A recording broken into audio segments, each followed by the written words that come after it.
Hi, I'm Mike Brofman. Welcome to another episode of Song and Wine. We're at a little bit different angle because we had some technical difficulties. So this is 90-degree angle, Song and Wine. I'm joined here by the fabulous tenor Nils Neubert, who is going to be talking with me about our upcoming performance of Robert Schumann's Myrten, which will be on November 17th at 5 p.m. at the Firehouse Space. That's a Sunday. The other involved artists are the wonderful soprano Martha Guth and the fantastic pianist Erica Switzer. So cheers. Yes. And cheers. Thanks for joining me. Thanks Sorry for having me. Technical difficulties. So this is all part of our, this is good wine. This is all part of our series, Clara, Robert, and Johannes. Yes. A sort of great love triangle. And this is actually the first, even though we're 3 concerts in, this is the first concert to really feature Robert, Mm-hmm. who in many ways is the most well-known of the 3 in terms of songwriting. Certainly. So my question for you is, I'm sure you've sat with this piece now and you've sat with other Schumann, I'm sure. Mm-hmm. What do you think makes Schumann Schumann, especially in song? Well, it's of course a very open-ended question. Mm-hmm. The thing that makes Schumann Schumann in song, on the one hand, is Schumann. I'll get into that in a second. And the other thing is Clara, to me, personally. Mm-hmm. Schumann had aspirations to become a writer in his young years, and of course was exposed to a great amount of literature through his own interests, some of which is not very famous nowadays. Jean-Paul Richter, for instance, is not considered a major German author, but happened to be Schumann's favorite. And therefore, I feel that he has, through his own upbringing and adolescence and subsequent study of literature and law, a really interesting connection to words, and becoming a composer, of course, was unfortunately also, whether it's unfortunate, we don't know, but a result of his injury. Yeah. Because he was certainly on his way to becoming a very famous and important pianist. Well, certainly a very good pianist. Yes. Whether he would have been famous, we don't know.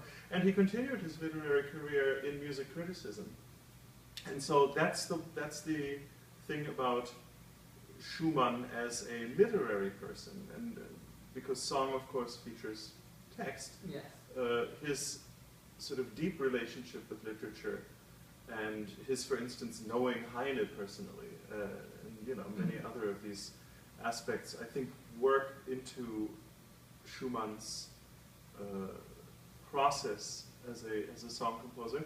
And then, of course, the collaboration and inspiration and support of his wife, who, to whom we are greatly indebted for editing many of his late works, which we would otherwise not, have in that excellent condition. I know that they wrote a lot of times they would write songs to each other the way they wrote. They wrote a lot of correspondences to each letters, and sometimes they would write songs to each other. Yeah. I know because I performed at the last concert. There's a set, Opus 37 of Robert and Opus 12 of Clara. Yes. There's 3 Clara songs, and it's all Rückert settings. Yeah. And they're really, the songs are written to each other. So they're a form of correspondence. Yeah, exactly. And they wrote tons of letters to each other, which I don't know the history of if they were really apart or if they were just like. Yeah. And I think sometimes they would they had a journal, and they'd write entries in the journal back to together. back. Yeah. So they clearly weren't. It wasn't far apart. Well, writing was a big part of their relationship initially, and for him it continued to be because, of course, he wrote so very much about how he felt about everything. Yeah. He probably wrote just as much text as he wrote music, if not more. And he was the first music critic in sort of the modern sense of music criticism, that people sort of saw it as a role of supporting composers they thought were genius. Yeah, he was not only a reviewer, he was really a sort of mover and shaker through writing in music. But coming back to what makes his songs unique is really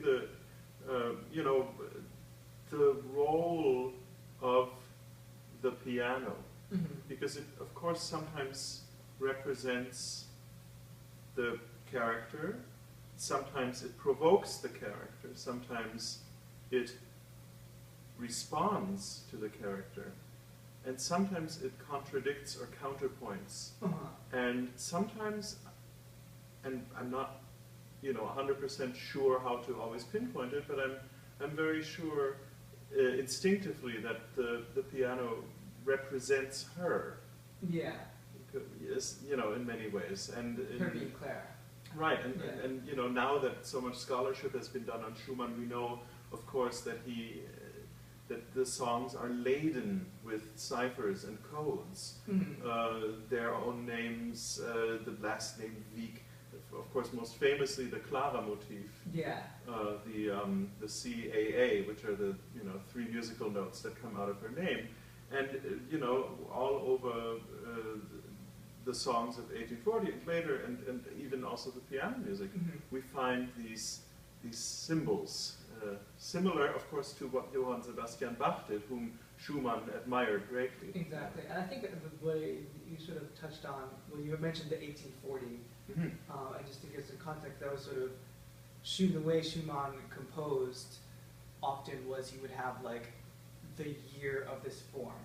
So, so in 1 year, I think he wrote all his symphonies back to back. That's right. He just sat down, he sort of exhausted, and he wrote, 1 year was the chamber music year. He wrote I think in 1841 he wrote the piano quintet, piano quartet, and the 3-string quartets. Just wonderful.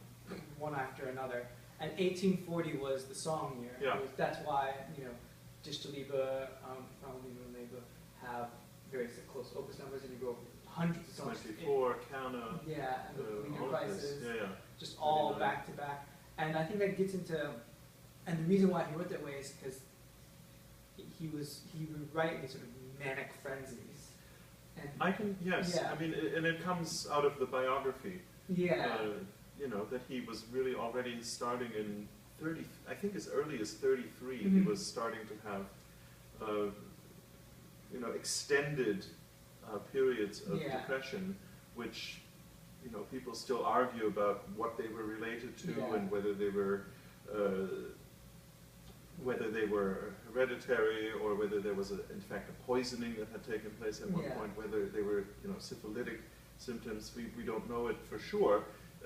We just have a lot of information about his symptoms and how he felt, and to see the sort of thought processes that he then captured still in his diaries. Because I find that in a lot of the songs that I'm familiar with, there is this sort of sense, and I feel like every composer has a sort of way they write. There's a sort of overarching, I think, way of composing. I think Schubert would select poetry that he had some sort of, he would find a personal relationship with the poem.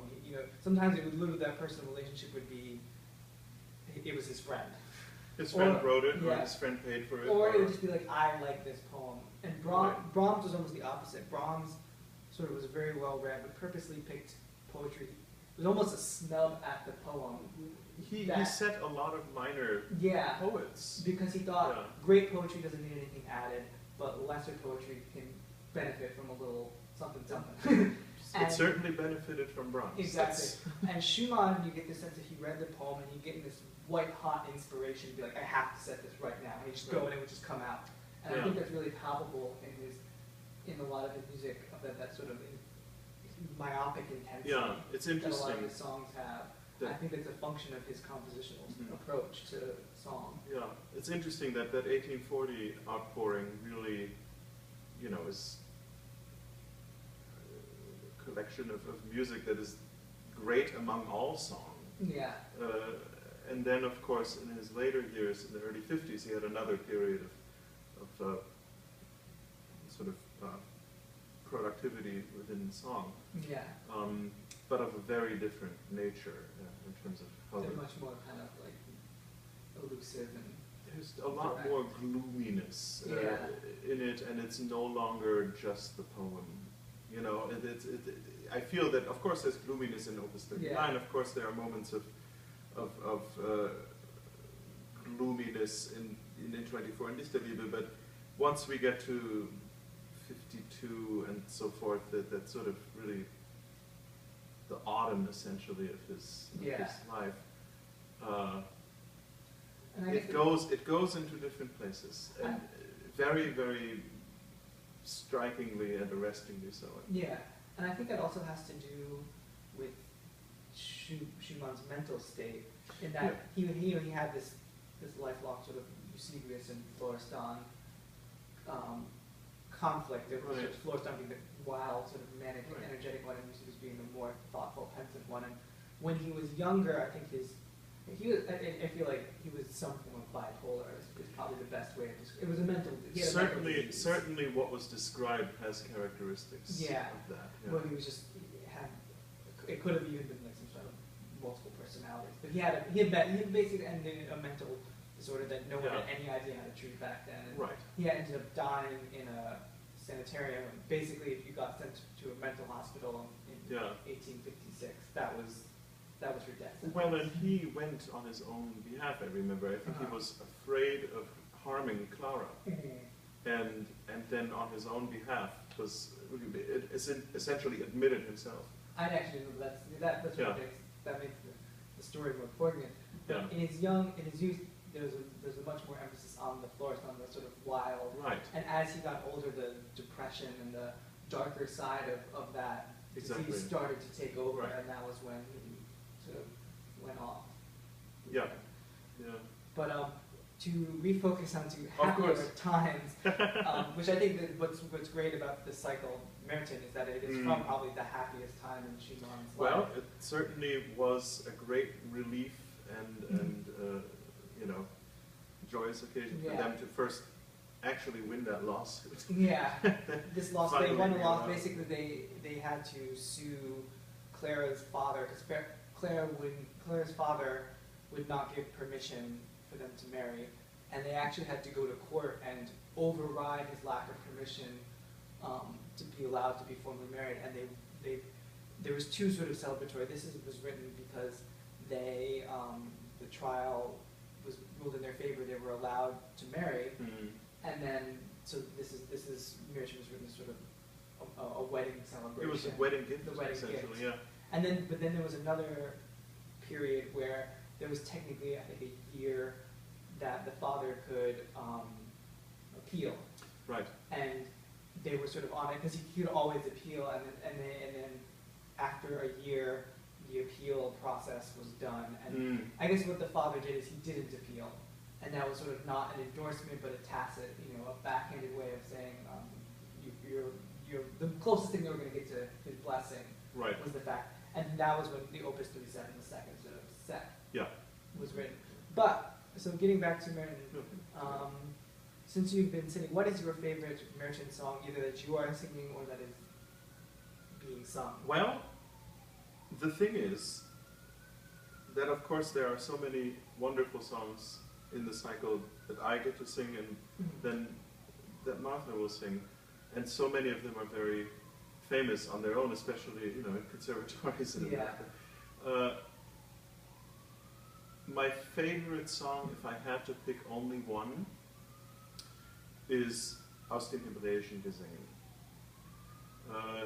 Milton is an interesting collection, of course, of various different poets' works, and what it has is poems that refer to marriage, poems that refer to family life, poems that refer to separation and longing, and then these excellent few drinking songs. You can just see somebody in an inn, and the Venetian, yes. flirtation. And aus den hebräischen Gesängen, although of course it ties in with the entire Westestlicher Divan, that sort of winds its way through this collection. It is the one song that I feel is almost a direct statement of the sadness that comes from the heartbreak, and that essentially the only thing that can cure it is music. That it is through music and through writing these songs and through singing that the heart heals. I think that's a big theme of all songs. And it is, so very much actually at the durational center of the cycle. It's really, yeah, well, it's, what do we have, 26, and this is 15, yeah. so a little past. So it's, yeah, but it is just one of those singular moments within the cycle. Is this really at the core of it all, with all the flirtation and all the, oh, I forgot, of course, these songs about departure from home, the journeying off into the unknown, Freising, for instance, Hochland, Hochländers, yeah, genau. And so the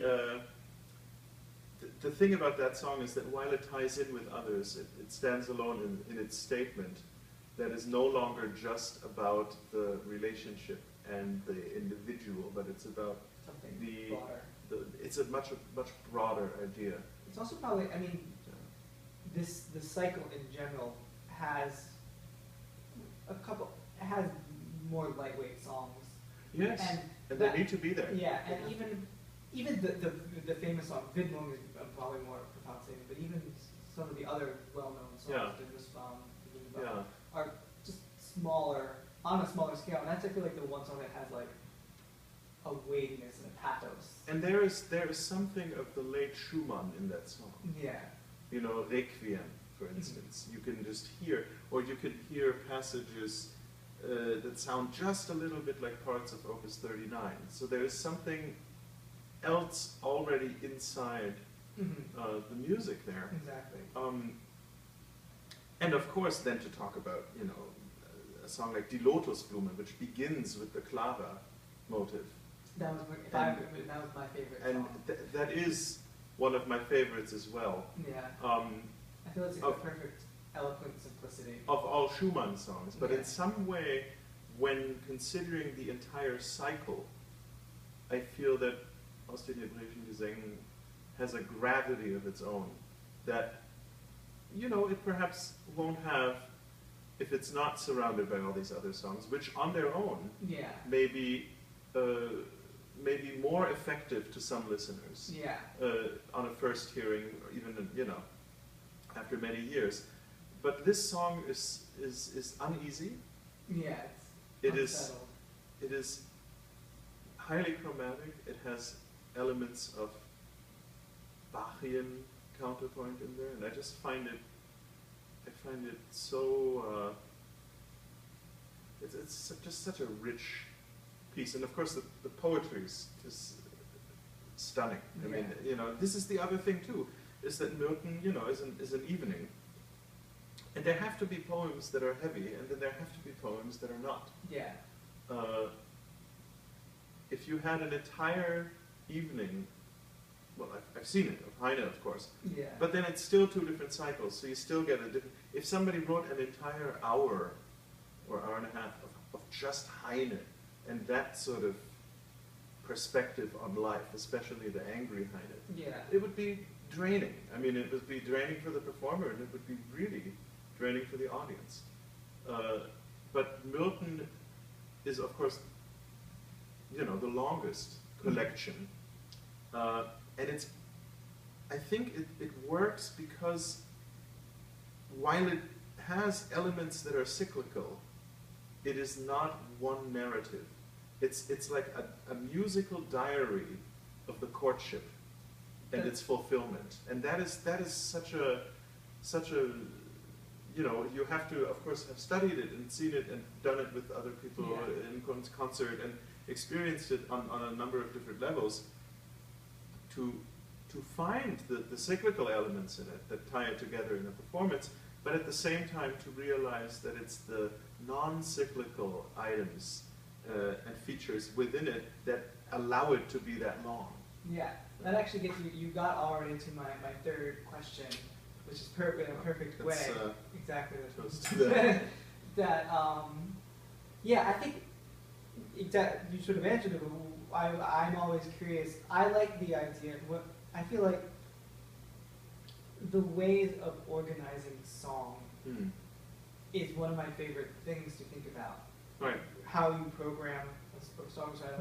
And I feel like it's a very, very untapped medium in that, basically there's sort of two models. The evening length song cycle, like a Winterreise, Du was Dich zu liebe, Die schöne Magdalene, McDonald's, etc. Right. Or there's these sort of, and that's like very composer centric. It's very just like right. It'll be a one-man show. Yeah, and then there's sort of or a one-woman show. Yeah.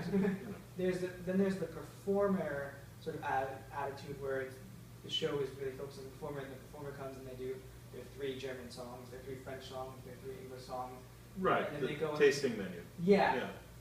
But it's like it's interesting. It fits to this category of sort of collections of songs that aren't strictly cycles.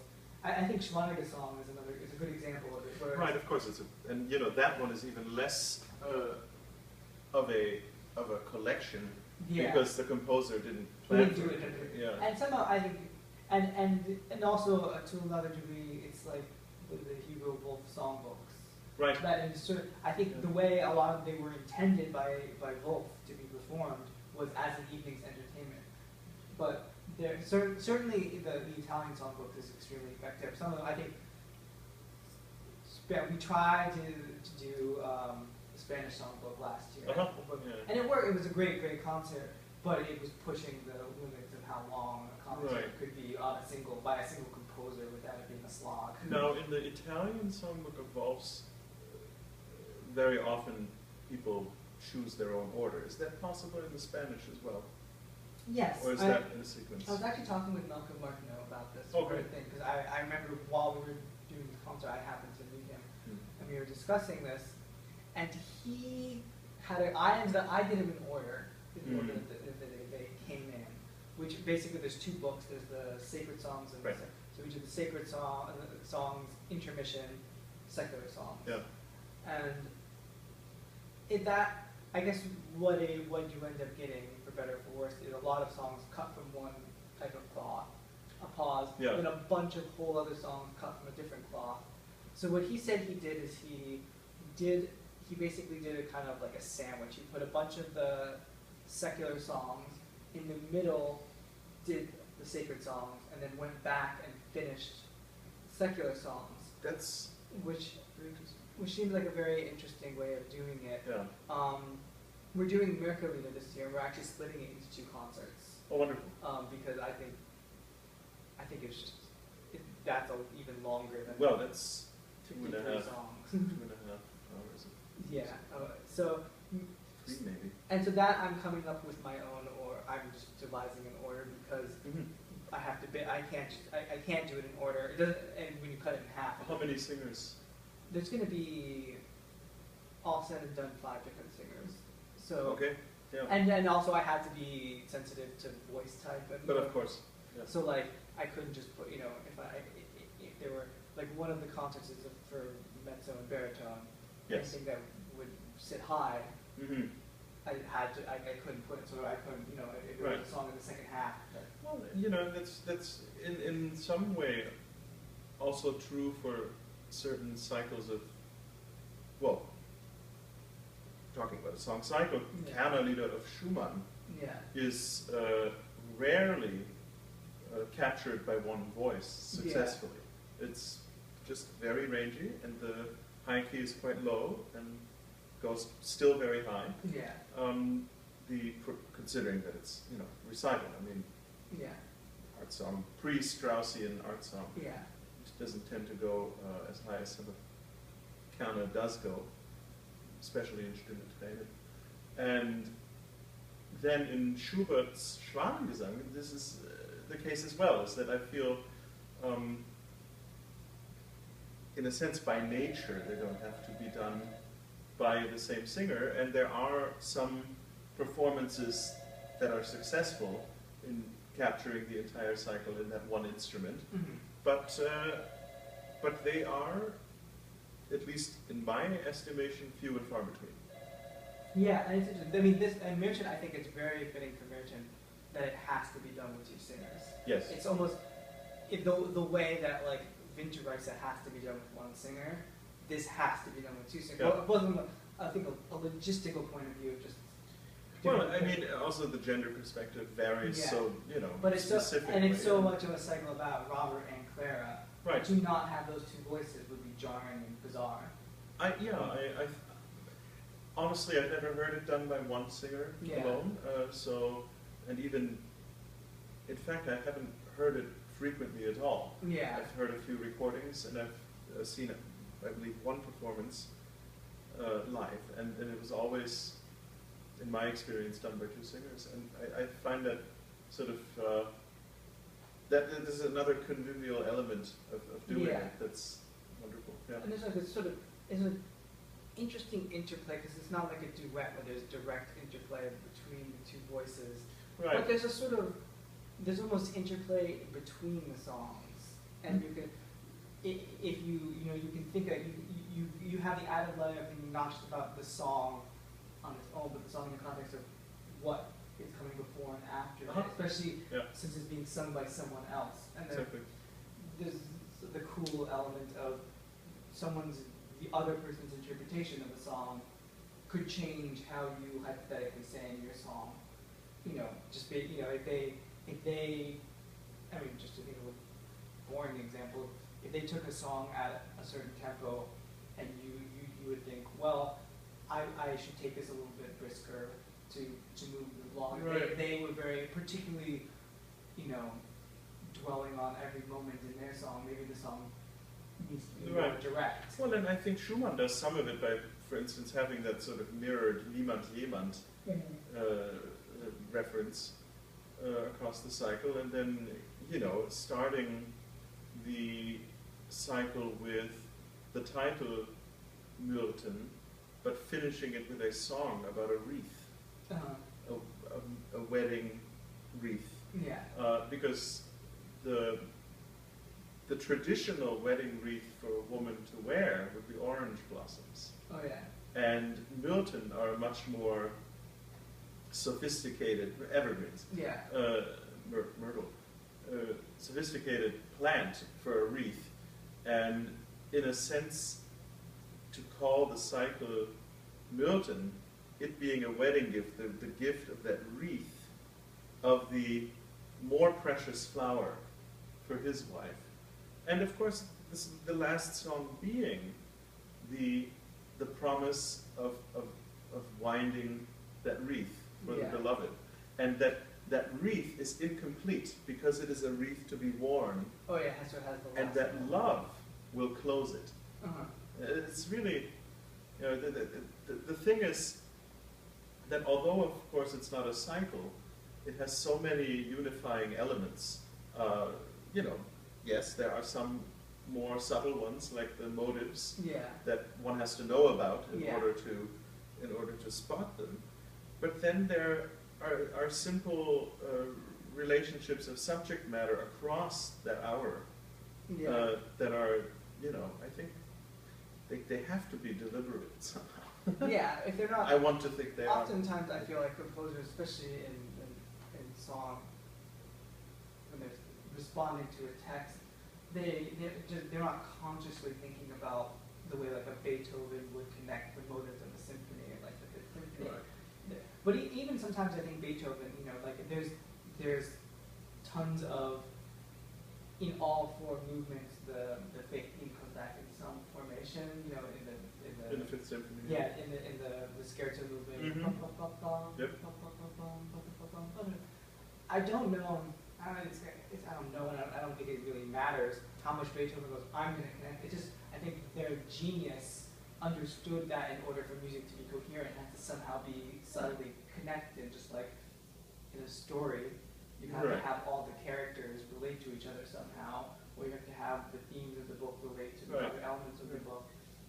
So probably it functions just on the level of Schumann was a genius, and when he was writing a large-scale work, his genius made him acutely aware that things had to somehow relate, otherwise it's just like a bunch of stuff for a while. Well, and again, though, he did tell Clara that this was full of wedding thoughts, and that there was a lot of her, and not just maybe her personality, but even her musical personality in this cycle.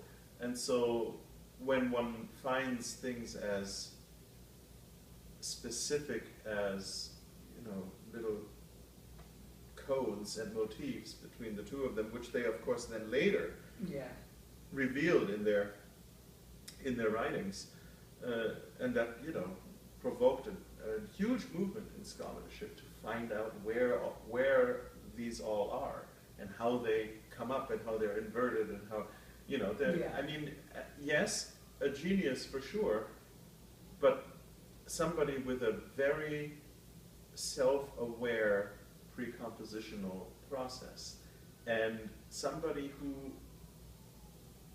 unlike most composers, wrote a lot about the significance within his music. He did share more about this than I think many other composers do. And so it seems,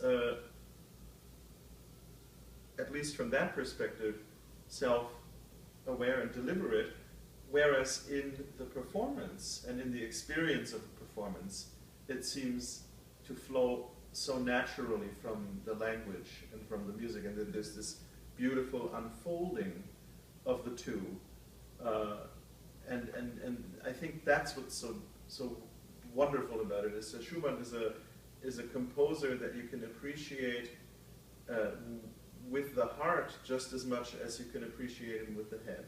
Exactly. And it's that connection of the two in him that I think provokes one as a performer, but also as a listener, to think and feel with both. Yeah. Well put. I think that's a good place to conclude on a high note, as it were. Yes. So everyone should come on November 17th to hear Nils and Martha Guth and Erica Switzer perform Myrten, Opus 25 by Robert Schumann. It's a Sunday at 5 p.m., I think I said November 17th, at the Firehouse Space, which is in Williamsburg, in East Williamsburg, off the Graham L stop. It's a really phenomenal concert venue. It's a small place. And as your reward for making it all the way to the end of this video, if you go on to brownpapertickets.com to purchase your tickets, and you type in the password Robert Rules, you will have an option for $5 tickets. So congrats for making it through. So you should visit us at www.brooklynartssongsociety.org. You should follow us on Twitter. You should like us on Facebook. And I'll see you next time in Song and Wine. Thanks for watching. Thank you very much. Thank you.